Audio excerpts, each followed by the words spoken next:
Bring in cybersecurity lawyer Leeza Garber. Leeza, just your initial thoughts on this, because again, this is highly emotional for a lot of people for a lot of reasons. This is far more than a crypto story.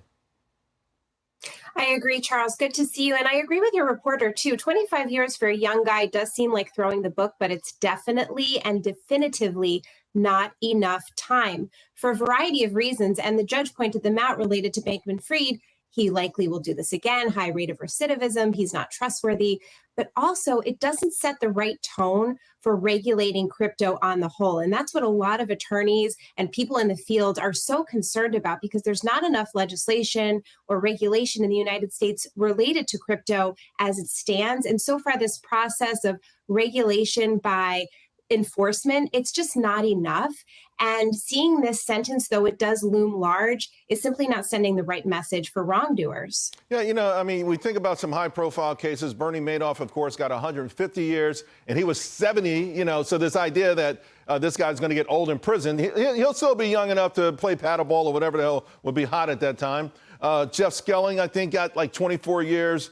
The list goes on and on. So there have been much higher. Michael Milken, I think, even got a bigger number. So I think there have been a lot bigger sentences. But I think the question now is, how do people go about getting their money back?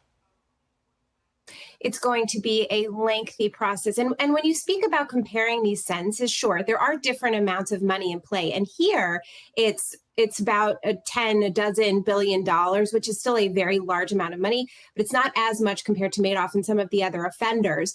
But these people have been suffering for years, and they will continue to suffer because we don't know where that money is going to come back from, or what Bankman-Fried's team is going to do. So it's very confusing right now for people, the victims here. Leeza, I got to tell you, I think he's even today he played us for suckers, or attempted to, when he said he let his team down, as if the team was the architect of this. This guy was the architect of this, and he had some serious help. It was sophisticated. These backdoor systems were set into place to rob billions of dollars without anyone noticing, until, of course, it got to this level of egregiousness.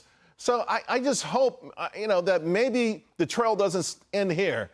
He had some smart, big-time, deep-pocketed backers. He had some very influential people. He dropped $40 billion in Congress. I hope that somehow, some way, the law continues to go down this trail.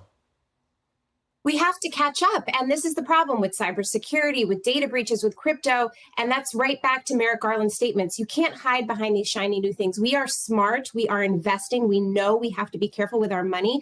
And we need those protections coming from the industry as well. So crypto should be safer. We need to make it safer. And even though it seemed like a shiny new thing that operates in cyberspace, it's something that Bankman-Fried knew exactly what he was doing and manipulating. And it's an old-fashioned crime, right? He just moved the money around. Yeah, I mean, this is nothing more than, this is crime 101. It goes all the way back to the time. And by the way, I hope next time we don't let the criminals write the laws, if that comes down to it. Leeza, we got to let you go. It's great seeing you. Really appreciate you on this topic.